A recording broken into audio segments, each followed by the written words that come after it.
मध्य प्रदेश उच्च न्यायालय Hindi typing dictation start.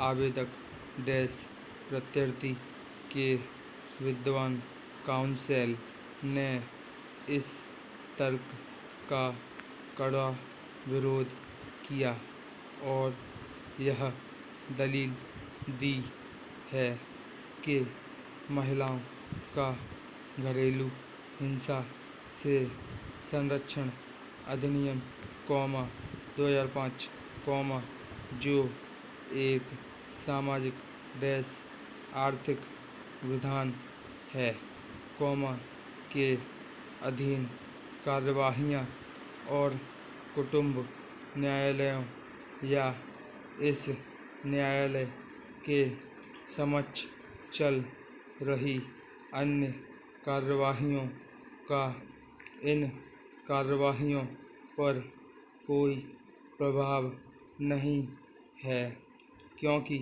यह एक स्वीकृत तथ्य है कि आवेदक विरोधी पक्षकार संख्या 1 की पत्नी है।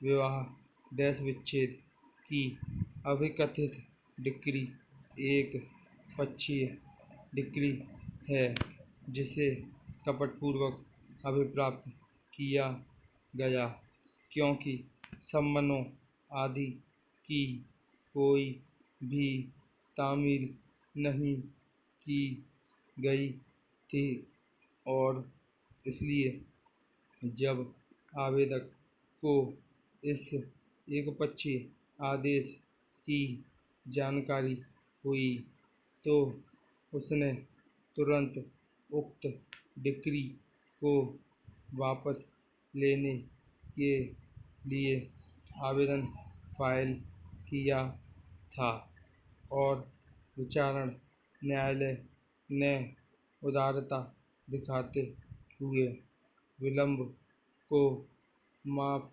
करने हेतु आवेदन को मंजूर किया था, किंतु विवाह विच्छेद की डिक्री को वापस लिए जाने संबंधी आवेदन को खारिज कर दिया गया, जिसके लिए इस न्यायालय के समक्ष अपील फाइल की गई है और यह अपील निपटान हेतु इस न्यायालय में लंबित है। इस प्रकार विवाह विच्छेद अभी न्यायाधीन है। इसके अतिरिक्त पुलिस अधीक्षक के समक्ष एक आवेदन प्रस्तुत किया गया, जिसे तत्पश्चात मध्यस्थता केंद्र को निर्दिष्ट किया गया, जहां दोनों पक्षकार 2 मास से अधिक समय से सतत रूप से उपस्थित हुए और आवेदक के पति ने सदैव यह इच्छा दर्शित करते हुए कि वह अपनी पत्नी को वापस लेना चाहता है, उसे अनेक तरह के आश्वासन दिए और किसी भी समय उसने यह प्रकट नहीं किया कि उसने विवाह विच्छेद की डिक्री प्राप्त कर ली है और उसने दूसरा विवाह भी कर लिया है। उसके द्वारा इस तथ्य को छिपाया गया।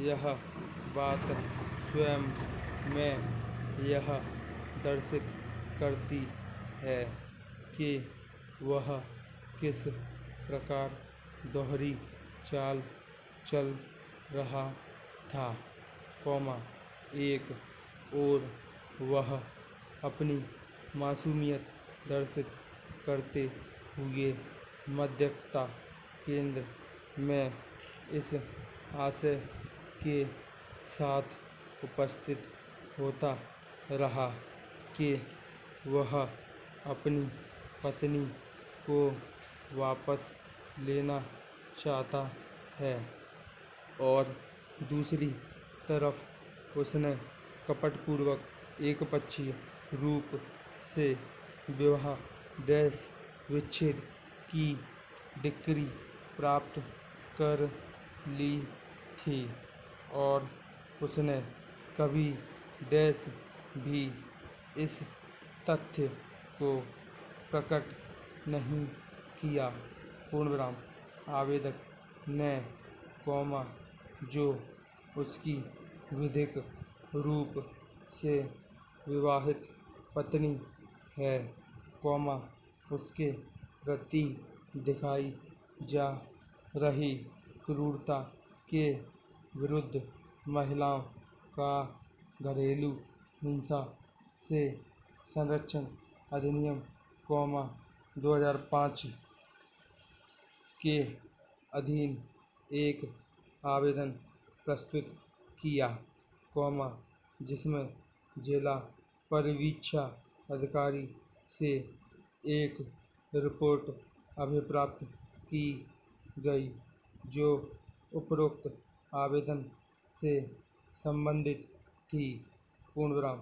इसके पश्चात दोनों पक्षकारों को उनके साक्ष्य प्रस्तुत करने का अवसर प्रदान किया गया, जिसके उपरांत दोनों पक्षकारों द्वारा अपने साक्ष्य प्रस्तुत किए गए, और विचारण न्यायालय ने 5 लाख रुपए के संदाय से माध्यम से आवेदक को स्त्रीधन का परिदान करने और 5,000 रुपए प्रतिमास की दर से भरण पोषण लेने, और साथ ही उसके ससुराल पक्ष के गृह में उसे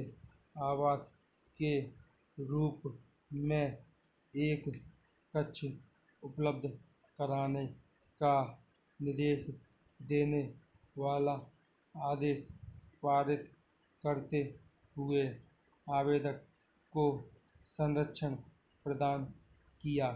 पूर्णविराम। यद्यपि यह बात सत्य है कि उपरोक्त परिसर को आवेदक के ससुराल पक्ष द्वारा लौटा दिया गया है, और इसलिए उससे संबंधित आदेश का अनुपालन नहीं किया जा सकता। पूर्णविराम।